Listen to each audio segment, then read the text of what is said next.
Hi everyone, my name is Chelsea. Welcome to Little Mountain Ranch. Welcome to my kitchen. I'm really happy to have you here with me today. We are going to be spending most of our time today indoors because it is very, very smoky outside. But before we get into all of our kitchen work that we're going to be doing, we are going to go out and do a little bit of harvesting because there's some things that we need out of the garden for today's recipe. Back when I was a newlywed, my mom got me a cookbook and it was called The Cook's Kitchen Bible or something like that. And there was a recipe in it for Leek stuffed chicken breasts with a cream sauce. And it was kind of my fancy guest dinner that I made for years and years and years. And then I stopped making it for some reason. I can't remember why. And I also don't have the cookbook anymore. I don't know what happened to it in one of our moves. It must have gotten lost. I did try to look it up online to see if I could find the exact recipe and I wasn't able to, so I am going to just try to make it from memory as best I can. We are going to get our harvesting bag because I'm just going to grab a couple of leeks from the garden. I'm not going to do a huge harvest today, although I really do need to get all these leeks picked and put into the freeze dryer. But today is not going to be that day since it is so darn smoky outside. I was going to grab my hat and then I realized that the smoke is so thick outside that the sun isn't even making it through. So we shall just go out like this. Good morning, Oakley. How are you, sweet boy? You look like you were just on a run out somewhere very wet. Cutie. Are you gonna come say hi to Miss Maple? Hi, sweet girl. What were you guys chasing? The wildfire front in BC is looking so much better. It has a large part to do with the fact that the weather has shifted, cooled quite a bit, and I just saw some posts this morning from down in the Shuswap area that they have gotten some rain, which is absolutely fantastic. We still have not had any rain up here, but it does look like, I just got sprayed in the face. My frost-free hydrant here is leaking right here. We really need to fix that. But it does look like we are going to be getting some rain today and tonight and potentially tomorrow too, which is fantastic because it is so dry. No more frost damage by the looks of it, so that's good. Oh, look at these pretty flowers. These are those China asters that we've been waiting to bloom, and they are starting to bloom now. They look so beautiful, don't they? And of course, the zinnias, they're just showing off over here with all their gorgeous bright color. Look at that one. The corn situation is a total and complete and utter failure this year. I think there might be just like 2 or 3 cobs and they are like, you know, there's nothing to them. So, oh well, at least I didn't plant that many.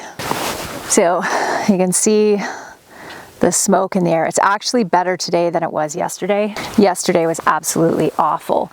I do want to do just a quick harvest of these guys here. So this is calendula, and I haven't been harvesting off them, and I didn't plant a huge patch this year, but I do want to make some salves. This makes a really wonderful, healing salve. So I'm gonna have to get a little bit more on top of it and make sure I actually grab these when they start blooming. Got lots of seed that I'll be saving for next year. This little patch here was grown from my own seed, so I'll make sure that I plant a larger one the next year. This beautiful flower that's peeking up from behind here is called honeywort. Isn't that so beautiful? The bees love this. As usual, I'm just going to take a quick peek, just a quick little short peek on the high tunnel. I wasn't planning on it, but I should grab any tomatoes that could potentially be ripening. Someone commented in my last video that I should take the shade cloth off of my high tunnel. I keep it on during the summertime because it gets so incredibly hot in here, and super high temperatures can sterilize tomato flowers. So I keep it on, and it helps to keep it cool enough in here for that not to happen. But because we're at the end of the season, we're getting super cool nights, taking the shade cloth off would encourage more ripening happening in here. However, when I checked the weather forecast, we are supposed to have another heat wave in like 2 or 3 days, which means that I'd have to put it back on again. So I'm just going to leave it on for now, and then I'll take it off after that heat wave. Got some beautiful tomatoes coming on in here though.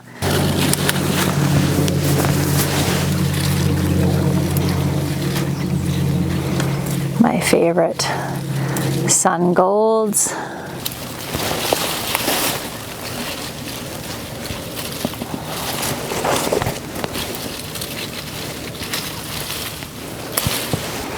If you have ever considered not pruning your tomatoes in your high tunnel, don't do it. I mean, prune them is what I mean. Don't decide that you're just gonna let it become a jungle, because it is so much harder to see the tomatoes that are actually ripe in this complete jungle of a high tunnel. It looks pretty, but it is not very practical at all. A little apron full. This is the first time that I have grown leeks, and I grew American flag, and I'll look up the other variety that I grew and put it on the screen for you, but they did really well. Oh, I just want to show you some of the things that we're doing in the garden right now over the last couple of days. Getting all of the spent vegetables removed from the garden. I got the edge of this bed pretty much cut in. I just have one more spot down there that I need to do. Another one down here. It's going to be time to harvest all the onions soon. This bed down here, so this is where broccoli and cauliflower were, has all been cleaned out and prepped. I am going to get these all composted each bed as we empty it out. It's going to get a layer of probably 6 to 8 inches of manure compost, and then it will be put to bed for the winter. I did a terrible job last year of actually putting my garden to bed, and so this year I have determined that as I empty out rows, I'm going to actually prepare each bed as we go. This was the carrot bed here, but I still have the poppies and some beets growing in here. I do need to get in there and weed it a little bit, but that one's going to stay for a while. The next ones to go will be the onion beds. But right now we are going to pick some leeks.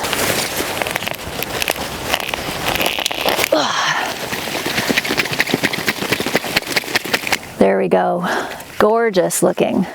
So I'm just going to pull out a couple of the biggest ones. Oh dear, I just pulled the top right off that one.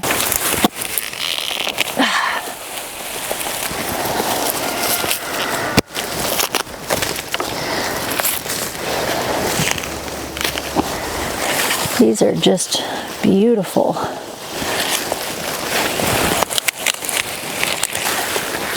I did not do a very good job of keeping the weeds out of this patch. Beautiful though. So I think 5 should do us. Those are some beautiful looking leeks. So this was kind of an experiment, and another plant that grows really well in my climate is always welcome. Feeling that smoke now, so let's get out of it and back inside.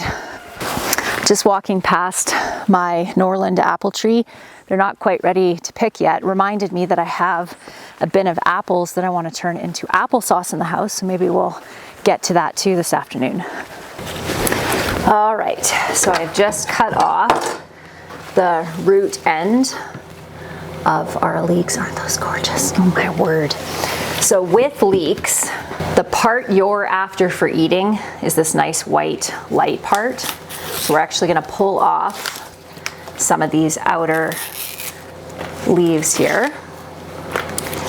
Nice white stalk. And then we're going to cut off these really fibrous leaves, and we're just using this beautiful part here. So again, I'm going to peel this off. Oh, missed some dirt on that one.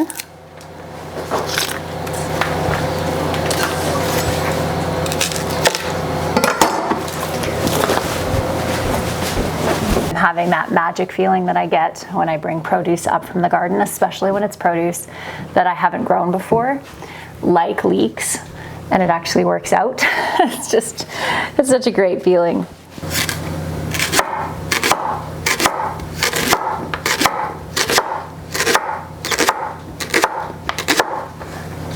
My plan for the rest of the leeks is to chop them up like this and then freeze dry them so that I have them to use in the winter time. Anyone who has experience with freeze drying leeks, do you blanch them first before you freeze dry them? I'm gonna say probably not, but if you have done it and you should freeze dry them or blanch them, please let me know.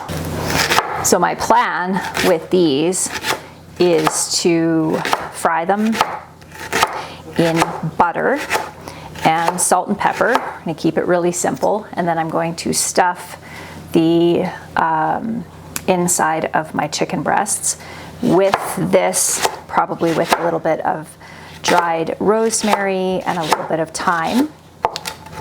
And then I am going to make a cream sauce. And if I had some white wine, I would use some white wine, but since I don't, I am not going to. But it should taste really good anyway. I don't have any skewers, so I remember back when I was making this in my 20s, I think the last time I made it was probably in my late 20s, I would use like kebab skewers to kind of weave the sides together so that it wouldn't fall apart when I was cooking it. I don't have any, at least I don't think I do. I'll have to go look and see if I have some. I don't have any, so I'll probably use some butcher twine to tie them up. I don't even think I have any toothpicks. My eyes are so sensitive to like onion type spray that even just chopping these leeks, which are very, very mild, making my eyes burn. I should have put my onion eye protection on. Are they making your eyes burn too from all the way over there? Oh my gosh. Okay, there is our beautiful plate of leeks. Bring it over here.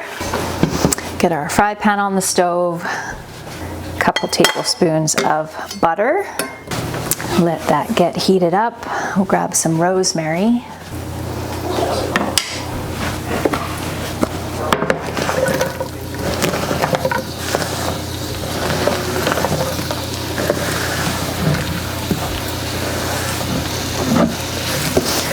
Oh my goodness, this smell is so nostalgic. Getting flashbacks to our townhouse that we lived in when our second son was born. It was around that time that I was making this recipe a lot. That's funny how smells can do that. So add a little bit of pepper, a good pinch of salt,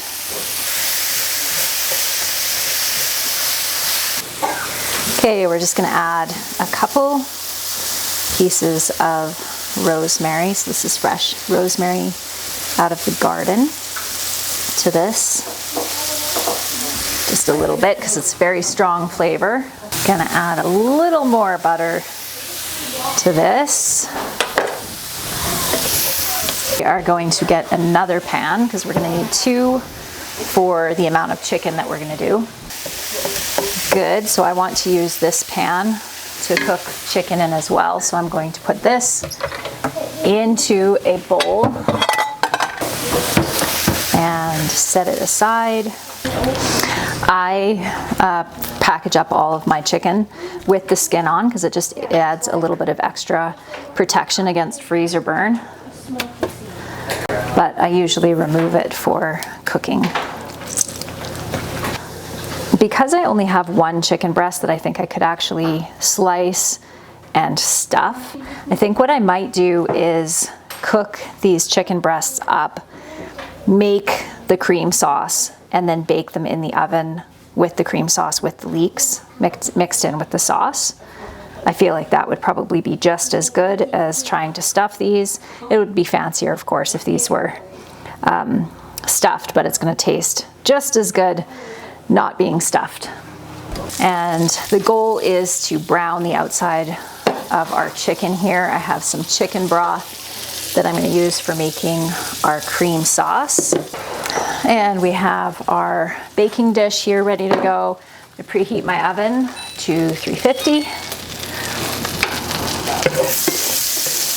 And I think I might throw a little bit of garlic in this as well.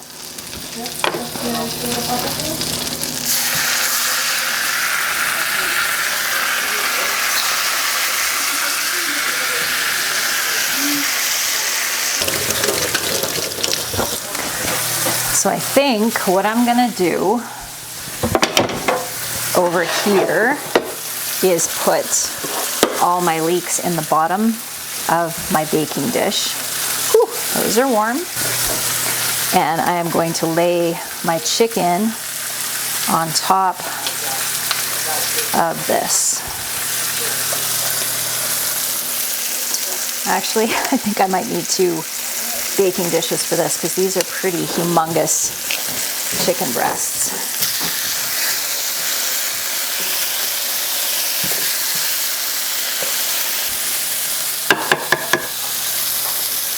So we'll get these all fried up till they're nice and golden. Okay, so we get some nice minced garlic over here that we're gonna use to make the sauce, and our chicken's now done.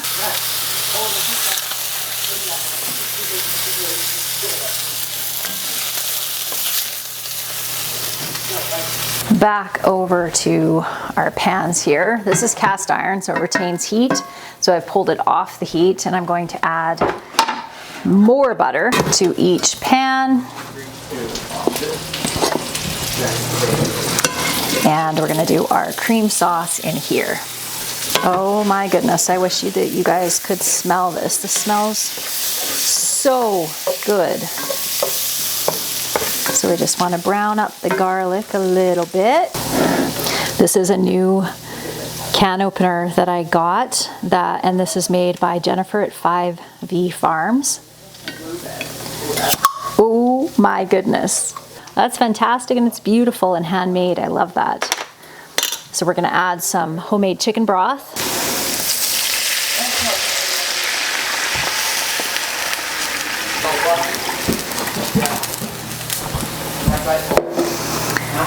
And we're going to reduce this by half, this chicken broth. Oh, crumb. Oh dear. I just burnt the garlic. This is the fast boil element, and it always is so much hotter. Definitely don't want to use burned garlic. So let's just clean that pan off and start fresh. So I have decided to add to this whole recipe. I have all of these beautiful sunburst patty pan squash that we picked yesterday. I think that was yesterday.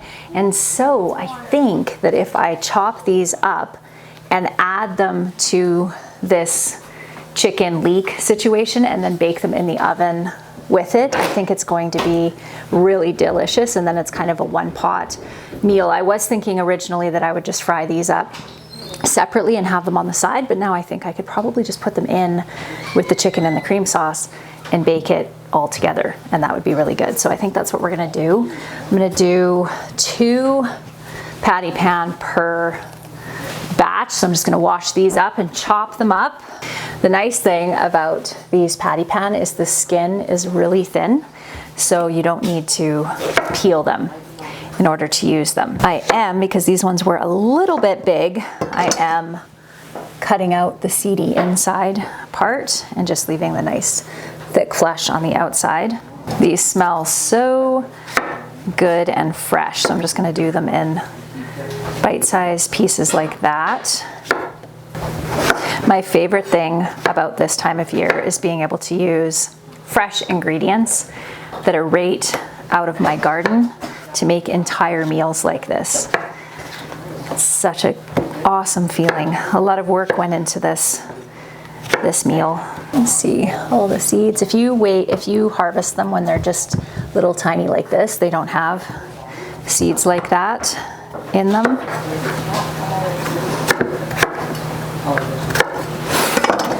All right, some sunshine on a cutting board.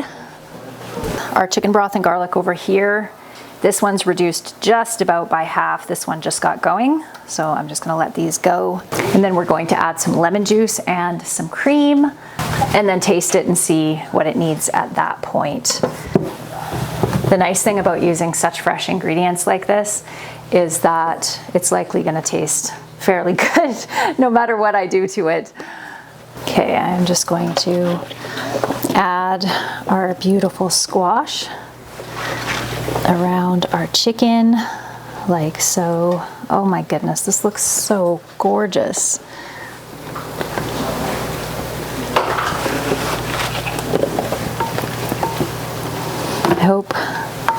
I hope this recipe turns out well.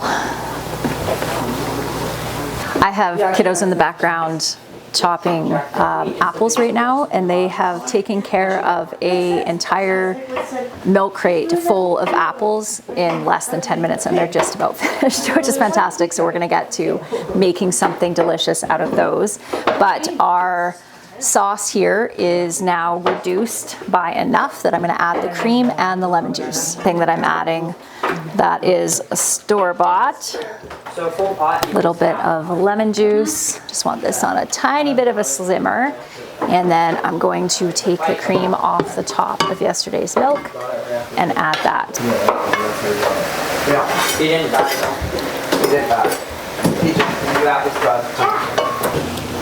So now we're just going to pour this over here. A little bit of salt and pepper on the top of this, and then I'm going to bake it in the oven until the chicken is cooked through. Have this big pot full of apples. So as you can see, these are super tiny apples. So I generally don't peel my apples when I'm going to make applesauce with little apples like this. So we're going to cook this down and then puree it with an immersion blender, and then we'll can it up. And we'll let that cook down for a little bit, and I'll be back with you when our chicken squash casserole thing is finished in the oven. We'll see how it tastes. Okay, our food is done and it looks delicious. Also made a pot of rice to go with it. So let's scoop some of this up and give it a try.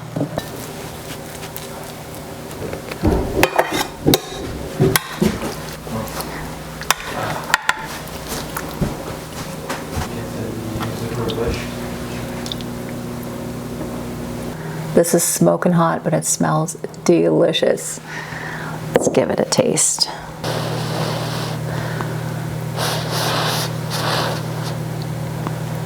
That is absolutely delicious, and the chicken is so tender.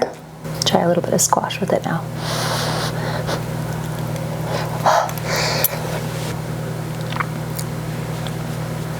So good. Oh my goodness.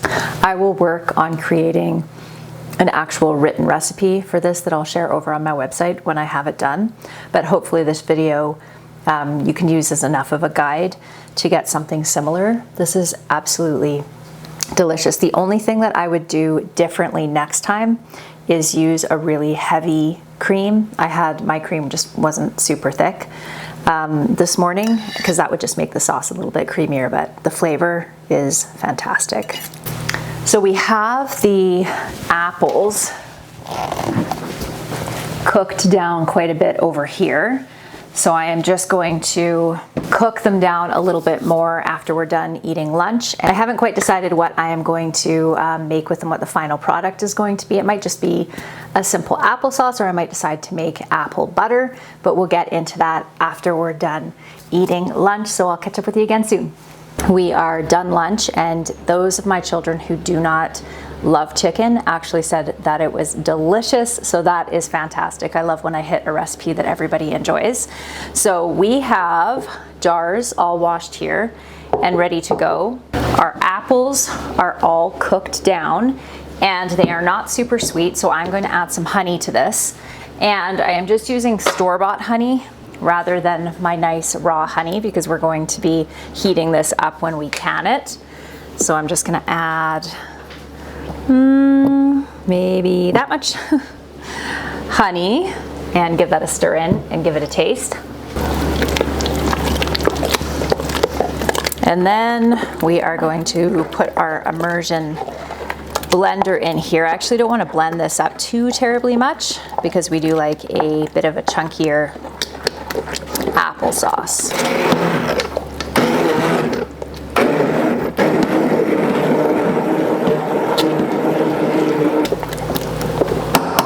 There we go. I think that's about blended enough. Now we're going to fill our jars. I have the steam canner ready to go back here.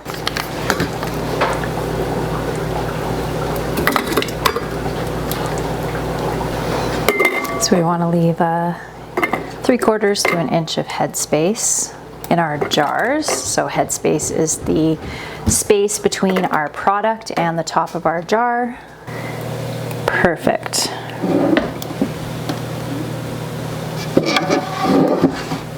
Well, that was lucky, exactly enough for 7 quarts. I love that I'm making applesauce made out of apples from apple trees that I planted 4 or 5 years ago. Now, it's very satisfying to see it come full circle like that.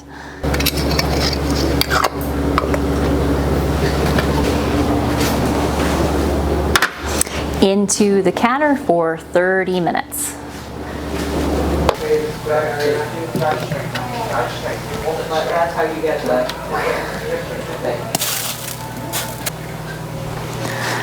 All right, my friends, that is it for us today. I hope that you enjoyed today's video, and I look forward to seeing you next time. Bye.